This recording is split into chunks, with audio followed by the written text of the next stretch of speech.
it sounded too foreign to me.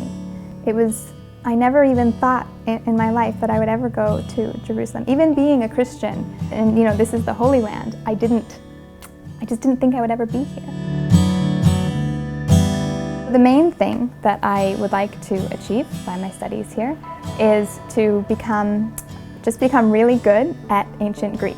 Okay, this is like the primary purpose, or the main thing that made me want to come here. I like the structure of the language and the things that you're able to express in the language and how easy it is to express. You can say a lot and you can say it very clearly and it sounds beautiful. Okay, I don't know, I like Greek a lot.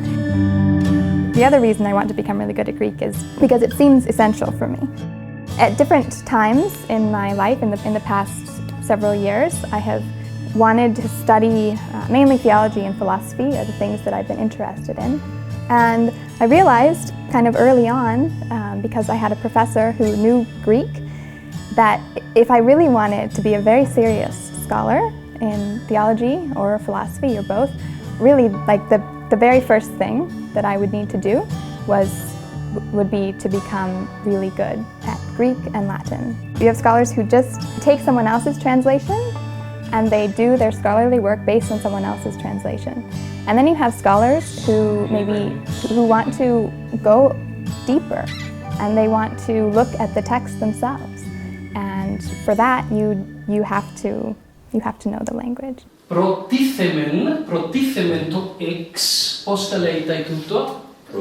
Πρόθεσης. I could pick up a Greek text, but I would struggle through understanding it. So for instance, I would pick up a play by Aristophanes, or even some of the more difficult passages of the New Testament, and I would start reading through it and just get stuck.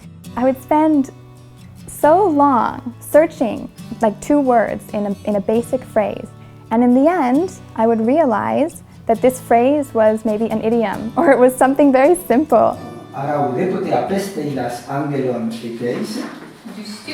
I think learning a new language it enables you to think in a different way, because a language it's a means of conveying your thoughts, right? And so many of our ideas are built off of the ideas of the classical world. As a classics scholar or someone who wants to study the classical world, it's, I think, essential to be able to speak the language of the world, because only by speaking the language can you start to understand the mindset of that world, the culture, the people, the thoughts. You're not just treating them as something other that you're observing, you're really entering into their world. When one hears the language and speaks the language, it's much easier to internalize it. You have a completely different impression when you don't have anymore a screen between you and the original text. You are directly listening to the voice of Plato or to the voice of Aristotle. And whenever you come back to the sources, reading them directly in the original, you get new meaning for your actual situation, and this enriches completely our culture. This is a city in which all of the languages that I am studying either once were spoken or currently are spoken. So ancient Greek was spoken here at some point. Biblical Hebrew was spoken here. Modern Hebrew is now spoken here. Arabic, I'm learning the dialect of this, of Jerusalem. For instance, in the Church of the Holy Sepulchre, the tomb is just covered in Greek words. I mean, Greek inscriptions everywhere. There are, well, actually sort of all around the Church of the Holy Sepulchre. I go in there and everything is in Greek. The beauty of the place, of Polis itself, so it's very small. You know, we have the building that we're in now, the library, and then this other building with the classrooms and offices and kitchen, and that's it. And then there's a beautiful courtyard in the middle. So it's very, very, very small, but really beautiful.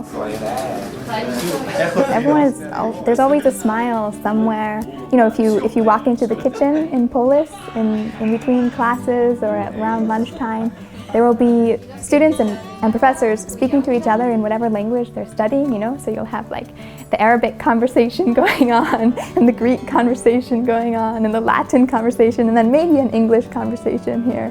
And then you might just have international students speaking in their own language, French or German or whatever it is. This is really cool.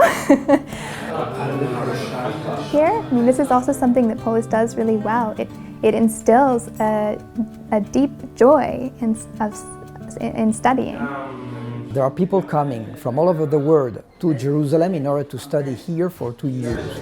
But for doing something like that, you need money, you need time, and you need an availability that not everybody has. It's important to reach out to many other people who could, through e-learning, be able to have access to these kind of teaching. This is starting to rapidly grow, and for Polis to join this kind of movement of reaching out to as many people as possible in the world and providing solid language training and providing a love of classics to people around the world, I think this would be very good. Our objective is twofold. First of all, to keep contact with all our alumni that need to develop their linguistic skills once they have left Jerusalem. Our second goal is to allow many other people who don't have the possibility to come to Polis to have at least some access to that learning, and that can be made possible through e-learning. If you think that it is worthwhile that more people in your country, in your city, in your neighborhood could benefit from this incredible experience of having access to the sources of our culture, this is a project that I will ask you to contribute to. With the money that we will receive, we will develop the software application that is needed in order to establish this platform. We will buy the hardware, we will train the teachers, we will give scholarships to students from all over the world who could benefit from our programs. If you think that this project is worthwhile, we need your help.